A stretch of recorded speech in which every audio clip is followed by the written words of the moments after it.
नमस्कार गुरुजी। गुरुजी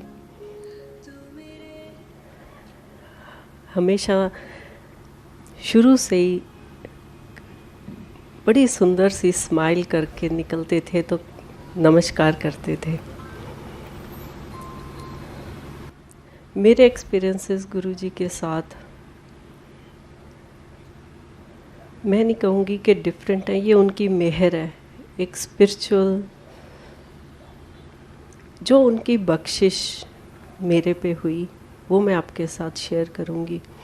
जो मैंने उनसे पाया है तो बहुत लंबी पर जितना टाइम गुरुजी देंगे वो मैं आपके साथ शेयर करूँगी।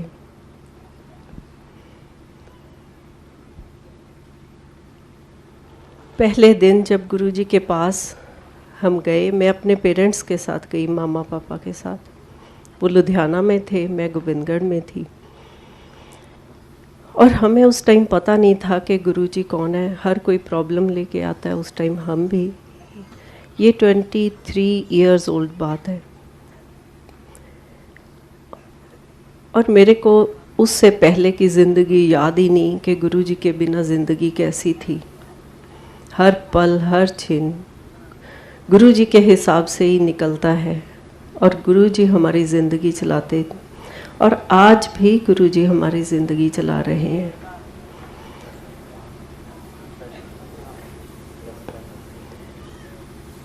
और मेरे मदर बड़े स्पिरिचुअल थे।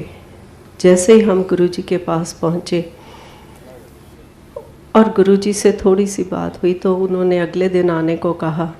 तो मेरे मदर निकल के कहते कि इनको ऐसे ही मामूली ना समझना, ये बहुत ऊंची चीज़ है।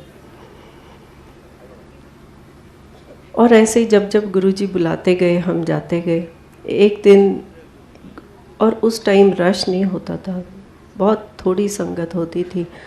और गुरुजी 11 बजे तक सब संगत को भेज के, और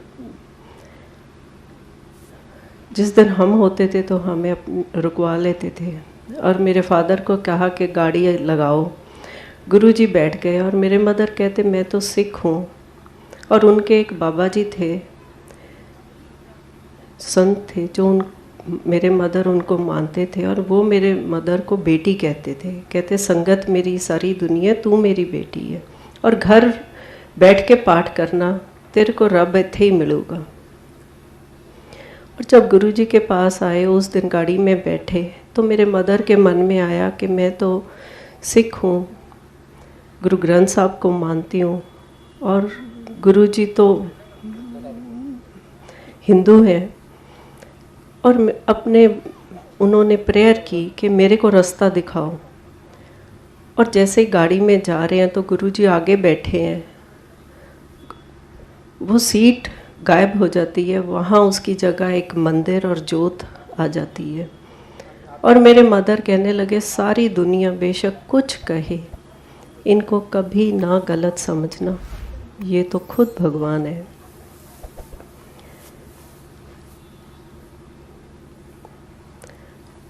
और ऐसे ही गुरुजी ने हमें सिखाया, जैसे शब्द है, जो किछ है सो तेरा, मेरा मुझ में कुछ नहीं, तेरा तुझको सौंप के क्या लागे मेरा।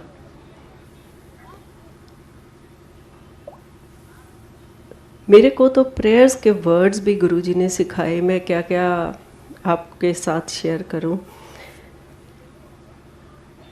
एक अनजान राह पे चल रहे थे और जब गुरुजी के पास आए तो जिंदगी ही बदल गई।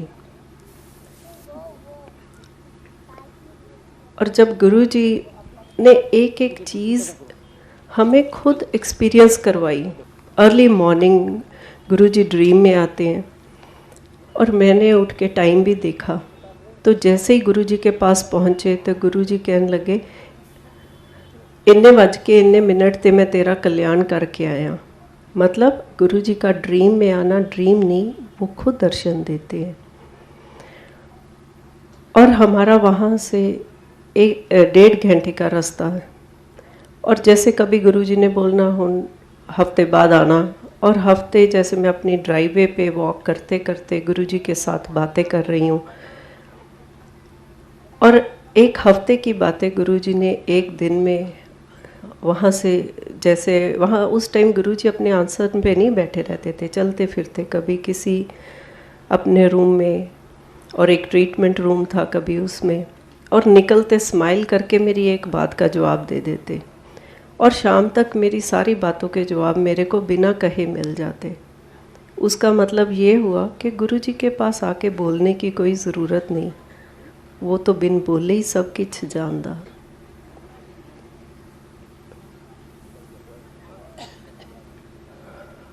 और कभी कभी गुरुजी किसी को बोलते कि मेरे को लुधियाने मेरे पेरेंट्स रहते थे, चल आंटी दे कोल छड़ दो, और पूरा दिन गुरुजी ने वहाँ स्पेंड करना एक दिन, और मामा को बोलना परौंठियाँ बनाओ, मेरे मदर की परौंठी बनी बड़ी पसंद करते थे। और एक दिन बैठे लंच के बाद सेवा कर रहे हैं, और मेरे मदर गुरुजी की दबा रहे हैं, हाथ दबा रहे हैं, और जैसे ही बाँह देखते हैं तो गुरुजी को बोलते हैं गुरुजी एक ही, और हम भी वहाँ बैठे चरणों में उनको दबा रहे हैं, और हम भी देखना शुरू कर देते हैं, हमें तो कुछ नज़र नहीं आता, तो गुरुजी कहते देख ले पहने। और जैसे ही गुरुजी उस दिन गए तो हमने अपने मदर से पूछा कि ये क्या चीज़ आपको दिखी थी, तो कहने लगे गुरुजी की आम पे चश्मा बना और उसमें बहुत हीरे जवाहरात, बहुत कुछ मेरे को नज़र आया। तो जैसे ही मैं दबाऊं तो एक मोटा सा हीरा इधर निकल रहा है, एक उधर निकल के नीचे गिर रहा है। तो गुरुजी को किसी माया की, किसी चीज़ की कोई ज़रूरत नहीं थी, वो तो सिर्फ आपकी भावना, आपका प्यार, ये ही उनके लिए सबसे बड़ी आपकी भेंट थी। और गुरुजी कहते थे कि अपनी समझ, अपनी सोच कर के आओ। और जैसे ही आगे आगे आते गुरुजी ने बहुत कुछ दिखाया, पुराना जन्म दिखाया मेरे पेरेंट्स का, और उसमें भी क्वेश्चन थे कि गुरुजी अगर ये ठीक है। जैसे ही मैं गुरुजी के पास पहुंची, और उस टाइम पता नहीं था कि ये मेरे को क्या दिखाया, और मैंने जाके अभी बोला ही तो गुरुजी कहने लगे देख ले, हजे देखी चली अगे अगे।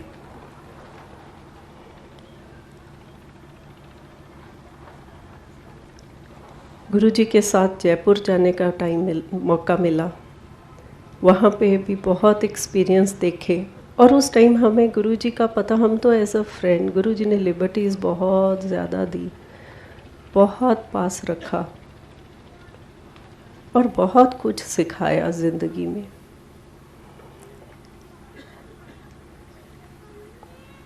एक दिन मेरे को ड्रीम में, जयपुर की बातें तो बहुत ज़्यादा है, टाइम थोड़ा है, मैं तो शुरू हो गई अंकल। ओके, पहले तो मैं अपनी चीज़ें बताऊंगी आपको जो गुरुजी से मेरे को बख्शिश मिली हैं।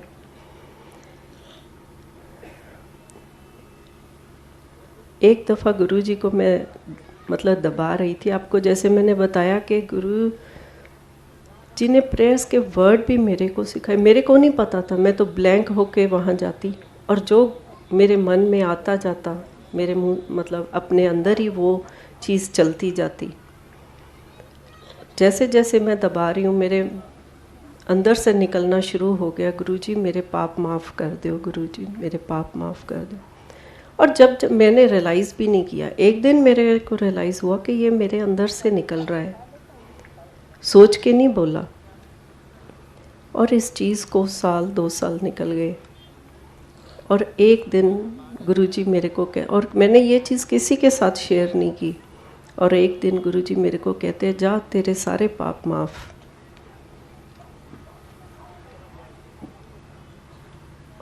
और अंदर से जो कनेक्शन, वो भी आपके हाथ में नहीं, मैं तो ये कहूँगी कि सब कुछ देने वाले गुरु हैं। आपकी श्रद्धा, आपका जो भी चीज़ जैसे आप कह लो मैं तो कुछ है ही नहीं, मैं तो गुरु है। और एक दिन मेरे को ड्रीम आता है कि मैं बैठी हुई हूँ, गुरुजी आते हैं और अपने चरण मेरी गोद में रख के, और गुरुजी पीछे हो जाते हैं और मैं बड़े हैरान होती हूँ कि गोद में मेरी में भी चरण है और मेरे को ब्लड भी नज़र आता है। और जब मैं गुरुजी के चरणों की तरफ देखती हूँ तो वहाँ भी बिल्कुल इतने सुंदर चमक चरण है। और जैसे ही अगले दिन मैं जाती हूँ, मैं कहती हूँ गुरुजी, और फिर नहीं मेरे को बोलने देते, मेरे को कहते तेरा कल्याण हो गया। और चंडीगढ़ में गुरुजी कुछ महीने रहे मेरे ब्रदर इन लॉ के घर में 33 सेक्टर में, और वहाँ पे एक चरणों की, गुरुजी के चरणों की पिक्चर लगी हुई और उसमें से अमृत निकला और खुशबू आती और गुरुजी दिखाते हमें, ये देखो खुशबू लो, अमृत देखो। और जब गुरुजी ने चंडीगढ़ को छोड़ के यहाँ आए तो उसके बाद एक दफ़ा माथा टेकने गए, और जैसे ही वहाँ गए और एक सेकंड का थॉट मन में आया कि ये मेरे को मिल सकती है, तो मैंने सोचा ना, मेरे को कहाँ, इतने सेवादार हैं, इतने भगत हैं, बस थॉट ही आया। 5 साल बाद मेरे ब्रदर इन लॉ ने वो घर बेचा और वहाँ ड्राइवर आता है और मेरे को कहता है जी कि बीबी जी ने गुरु जी ने पिक्चर भेजी हैं, कहाँ रखनी है। तो बच्चे मेरे दोनों हॉस्टल में थे, तो मैंने सोचा उनके कमरे में रखवा देती हूँ, बाद में देखती हूँ। जैसे आई उस दिन मन में ऐसे खुशी खेड़ा उठा, जैसे किसी शादी के टाइम या किसी एक्साइटमेंट इतनी ज़्यादा हो गई कि वो मेरे अंदर ना समाए, और इतना ज़्यादा प्रसाद आया कि मैं सोच भी नहीं सकती थी। और फिर मेरे मन में आया कि प्रसाद तो मिल बांट के खाना चाहिए, और गुरुजी को प्रेयर की कि गुरुजी जहाँ जहाँ जिस चीज़ को आपने ये प्रसाद देना है उसको आप पहुँचा दो। और गुरुजी का थैंक यू भी किया। थैंक यू तो खैर हम कर ही नहीं सकते, गुरुजी हमारे लिए हर पल हर घड़ी इतना कुछ करते हैं और हमारे थैंक यू के उतने नंबर ही ख़त्म हो जाएंगे। और जैसे जैसे मैं पिक्चर्स निकालती जा रही हूँ और वैसे वैसे मन में आता जा रहा है टेलीपैथी कि ये इसको देनी है। उनको फ़ोन करती हूँ और वो कहते हैं हमें ऐसी पिक्चर चाहिए थी, हमें ऐसा पोस्टर चाहिए था, इस साइज़ का चाहिए था। वो चीज़ें उन लोगों के पास पहुँची, और जैसे ही मैंने देखा वो चरणों की पिक्चर मेरे को मिल गई। और मेरी हैरानगी की, मेरे पास वो वर्ड्स नहीं अपना उस टाइम का वो बताने के लिए। वो ये तो गूंगे की मठियाई है। और मैंने वो सारी पिक्चर्स अपने घर में, मैंने बोला गुरुजी अब इनको रखवाना भी आपने है, लगवाना भी आपने है। जैसे जैसे वो पिक्चर्स मैं तो कौन थी वो लगती गई। और गुरुजी ने रोमा को यहाँ से एक दिन कहते कि जा गोविंदगढ़ होके आ। और मैंने किसी को नहीं बताया कि मेरे पास ये खजाना आया है। और वो कहने लगी गुरुजी मेरे को जब मैं जाती हूँ कहते हैं कि गोविंदगढ़ होके आ, गोविंदगढ़ होके आ।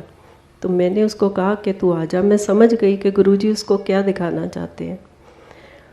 और जब वो आई तो उसको मैंने ये सारे सुनाई सत्संग।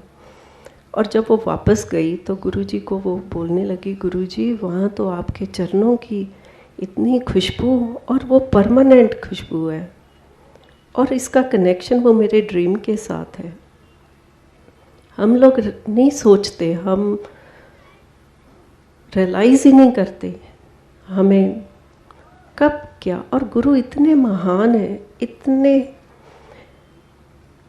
हमारे पास तो लफ्ज़ ही नहीं है उनके लिए बोलने के लिए, और वो हम जैसे निमाने तुझ,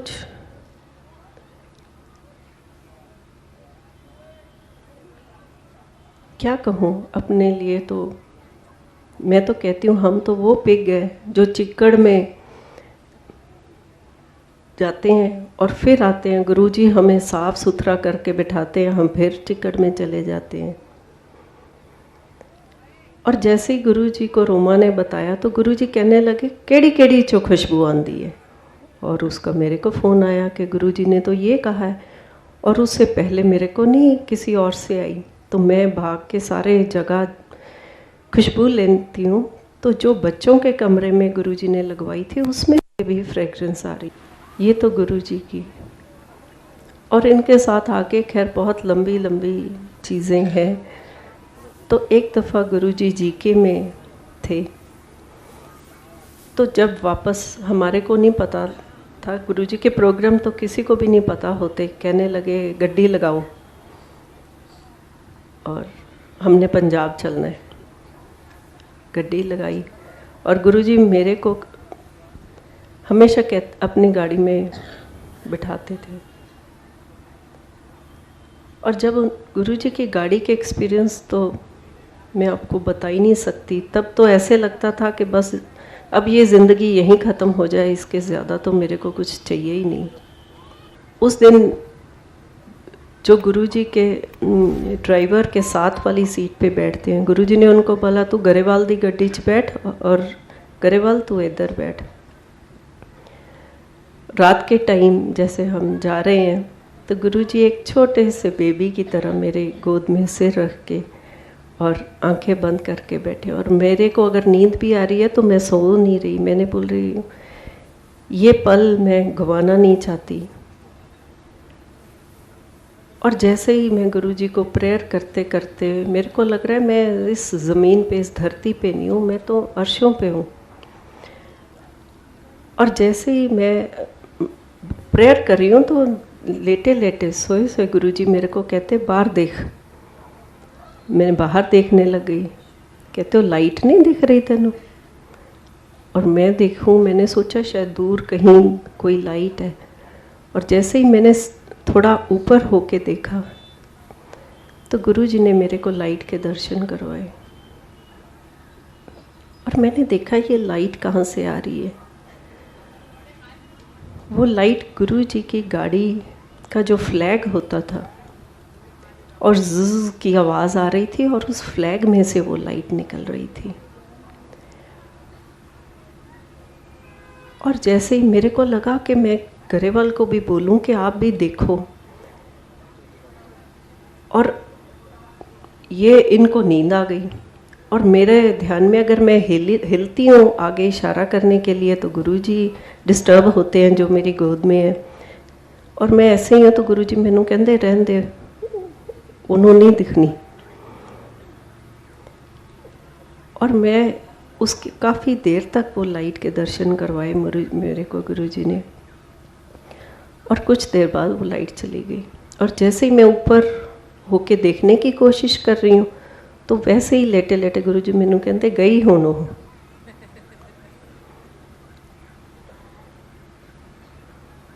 एक दफ़ा बड़ी फॉग थी तो गुरुजी पटियाला से जा रहे थे, मलेरकोटला के पास थे।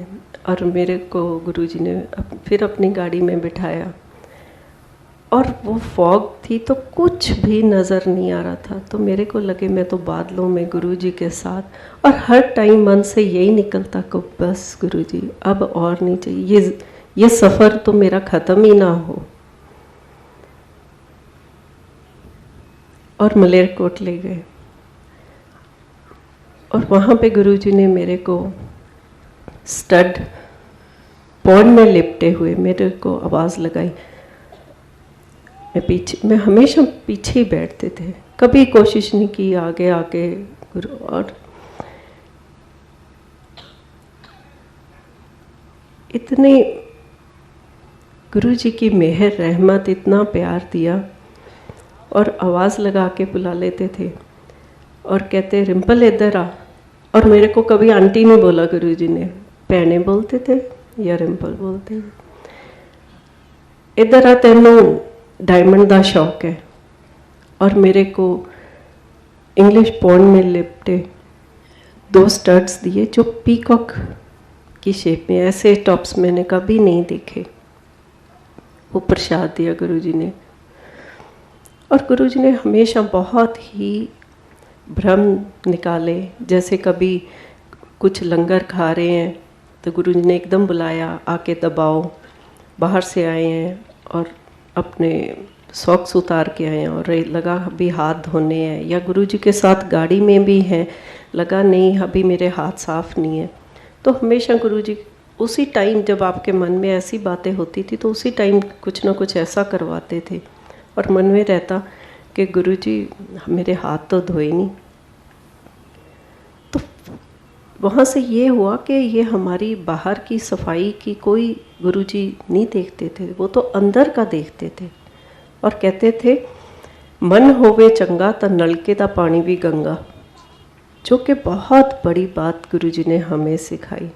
और इन चीज़ों को अगर आप अपनी डेली रूटीन की, एक दफ़ा तो दिन में मेरी रिक्वेस्ट है कि आप ज़रूर इन चीज़ों को जो गुरुजी की कही हुई है, इनको एक दफ़ा अपने ही मन में रिपीट करना।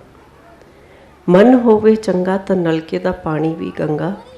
और दूसरा, मूर्खा के हम दास। मूर्ख कौन है? जो बहस करता है, जो ईगो से भरा हुआ है।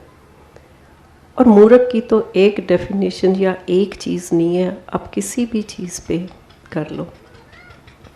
और वो प्रैक्टिकली हमें गुरुजी ने सिखाए। एक दफ़ा एक आंटी आई और उसको लेके भी हम ही आए। जब आए तो वो, जब गुरुजी बुलाए तो वो आगे जाके मतलब गुरुजी के सामने बैठ जाए। गुरुजी कुछ बात करने लगे तो वो सुनने की कोशिश करे। उस टाइम गुरुजी बड़ी लिबर्टीज़ देते थे, डांट कम लगाते थे और बड़े जैसे एक फ्रेंड की तरह होते थे। और हमने हमारी शुरू से ही गरेवाल की और मेरी आदत है, हम पीछे होके बैठ जाते थे। और हमने उसको विश करनी तो कुछ देर तो उन्होंने हमें जवाब दिया, फिर जैसे हमने विश करनी उन्होंने जवाब ही ना देना। थोड़े दिन हमने भी छोड़ दिया विश करनी और उन्होंने गुरुजी को हमारी शिकायत लगा दी कि ये तो मैनू विश ही नहीं कर दे। और गुरुजी मेरे को कहने लगे तू इन्होंने विश नहीं करती। मैं कहा गुरुजी ये जवाब ही नहीं देंगे। कहते कोई ना भैने कर दिया कर। और मैंने फिर अगले दिन से विश करनी शुरू कर दी। 2-4 दिन की और फिर उन्होंने नहीं जवाब दिया। और कुछ दिन हम करते रहे, फिर हमने छोड़ दी और उन्होंने फिर गुरुजी को शिकायत लगा दी। और फिर गुरुजी मेरे को कहने लगे तू फिर नहीं इन्होंने विश कर दी। मैं कहा गुरुजी जवाब तो देंदे नहीं, मैं तो 2 दफ़ा भी कर दी हैं। कहते फसली बटेरे है ते मूर्खा के हमदास। और इन चीज़ों से गुरुजी ने बहुत कुछ सिखाया, बहुत कुछ। सो ये चीज़ें हैं मूर्खों के हमदास, मतलब बहस ना करो, ईगो ना लाओ और अपना अंदर साफ करो, बाहर का ना देखो। और गुरुजी ऐसे थे जो कर्म काटते थे और वो भी उन्होंने हमें दिखाए। मेरी मदर को बहुत कुछ दिखाया, शिव जी के दर्शन कराए, गुरु नानक देव जी के दर्शन कराए। माफ़ करना मैं तो बहुत टाइम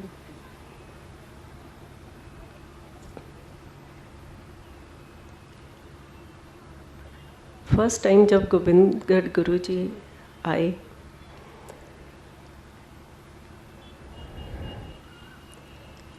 तो अगले दिन वहाँ अर्ली मॉर्निंग बैकयार्ड पे स्नेक्स थे और वो जैसे वहाँ पे हमारे कुछ लगा हुआ था,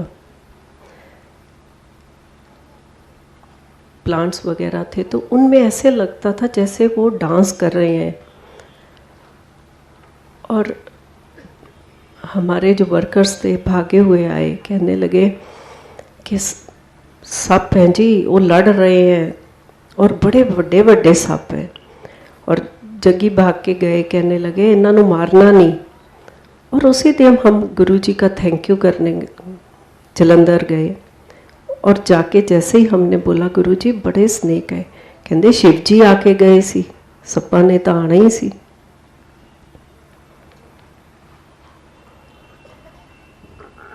और जो गोबिंदगढ़ घर है वो मैं हमेशा कहती हूँ ये गुरु जी का घर है। और वो टाइम ऐसा था कि हम एक दिन मैं घर में नहीं थी, और जब कभी भी हम गोबिंदगढ़ से निकलते थे, वो तो एक छोटा सा टाउन है, और हम चंडीगढ़ पटियाला या कहीं भी जाते तो मॉर्निंग जाके रात तक ही वापस आते। और उस दिन पता नहीं क्या हुआ कि जल्दी वापस आ गए, 2-4 घंटों में ही वापस आ गए। आके देखा तो एक कमरे में गुरुजी लेटे हुए हैं, और जो सुदामा है उसका फादर, सुदामा गोबिंदगढ़ से गया हुआ है जो जलंधर में है, और उसका भी मैं बाद में बताती हूँ। उसका फादर हमारे पास कुक था, तो वो गुरुजी के पास बैठा, उनका दोबारा है, और वो हिंदी बोलता था। उसकी बातें गुरुजी को नहीं गुरुजी तो खैर सब कुछ समझते थे, पर जो बोल रहा था गुरुजी हूँ कर रहे थे, और जो गुरुजी बोल रहे थे उसको समझ नहीं आ रही थी। और जैसे ही मैं जाके पहुंची तो मेरे को लगा ओहो, अगर मेरे को पता होता तो आज मैं घर से निकलती ही क्यों। और ऐसे ही गुरुजी हमेशा कहते थे,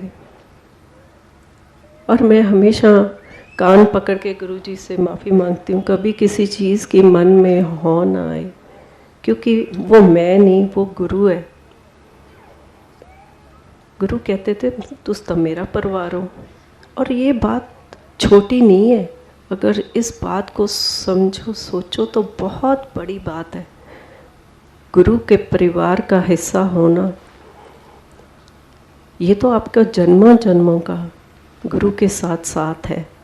और गुरु ने कई चीज़ें ऐसी दिखाई भी हैं और बताया भी है कि कैसे जन्मों का, और गुरुजी ने कहा भी है पिछले जन्म जैसी, और वो वैसे ही उन्होंने पिछला जन्म भी दिखाया। और हमेशा गोबिंदगढ़ घर को बोलते थे गवर्नर हाउस। और हम जो गुरुजी का मतलब है, ये नहीं कि वहाँ के कोई हम गवर्नर हैं, गवर्नर तो गुरुजी ने उसको ब्लेस किया। और मैं हमेशा कहती हूँ कि वो एक ब्लेस्ड घर है, वो मेरे को रहने के लिए गुरुजी ने जगह दी है, वो गुरुजी का है, मेरा कुछ नहीं है। और आज भी हम तो यहाँ होते हैं, गुरु यहाँ लाने वाले भी हमें गुरुजी हैं। 10 साल जब हम गुरुजी के साथ थे यहाँ आने से पहले, उस टाइम गुरुजी ने हमें बोल दिया था ਤੁਹਾਨੂੰ भी दिल्ली ले जाना है। और मैंने सोचना जहाँ गुरुजी हैं, गुरुजी के बिना तो ज़िंदगी कुछ है ही नहीं। जहाँ गुरुजी वहाँ हम। और जहाँ अगर गुरुजी दिल्ली गए तो एक छोटा मोटा फ्लैट हम लेंगे तो वह हमारा हो गया, तो ऐसे ही हम भी दिल्ली वाले हो जाएंगे। और ये नहीं पता था कि हमें परमानेंट यहाँ और वहाँ वो हमारा हॉलीडे होम हो जाएगा। और ऐसे आज भी वहाँ पे जो मेरे पीछे वहाँ काम करने वाले हैं वो सब ब्लेस्ड हैं। वहाँ पे गुरुजी पटियाले जाते रात को 1:30-2 बजने, तो भी उन्होंने गोबिंदगढ़ घर आके वहाँ संगत ने चाय प्रसाद लेना, गुरुजी ने रेस्ट करना, फिर आगे जाना, चंडीगढ़ आना। पंजाब में कहीं भी गुरुजी ने इस तरफ आना तो गुरुजी ने रात को हमेशा, ये उनकी मेहर ब्लेसिंग। मेरे पास गुरुजी को थैंक यू करने के लिए कोई वर्ड नहीं है। गुरुजी ने गोबिंदगढ़ होके आना, और सारी संगत ने, कोई कहीं सो रहा है, कोई बाहर लॉन, गर्मियाँ हैं तो बाहर लॉन में है। और आज भी वो एहसास वहाँ पे है। और गुरुजी को मैं कहना, गुरुजी ये जो वर्कर्स हैं या पीछे गांव है हमारे, फार्म हाउस है, तो वो सब आपको माथा टेकना चाहते हैं, तो कहने लगे सबको बुला। और पूरे का पूरा वहाँ जो पिंड था वो गुरुजी की ब्लेसिंग लेने आता। और आज भी वो कहते हैं कि गुरुजी की हमें झलक और ये चीज़ें नज़र आती हैं यहाँ पे। Thank you so much for giving me time. और ये गुरुजी की चीज़ें, जो बातें अनमोल हैं, जिनका कोई कीमत नहीं है, जो खजाना गुरुजी ने मेरे को दिया है। और गुरुजी ने कभी नहीं मेरे को कहा था कि तू सत्संग कर। और जब कभी घर भेजते किसी को तो फिर पूछते, फिर रिम्पल की कहती है। और एक दिन किसी को मेरे साथ घर भेजा और मेरे कान में कहते वट कड़ दिए ना दे। और ये सब गुरुजी की ब्लेसिंग है। मैं कभी सोच भी नहीं सकती थी कि मैं कभी ऐसे सत्संग करने के काबिल हूँ या कर सकती हूँ। और ये भी गुरुजी का एक प्रसाद है जो मैंने आप लोगों के साथ शेयर किया। नमस्कार।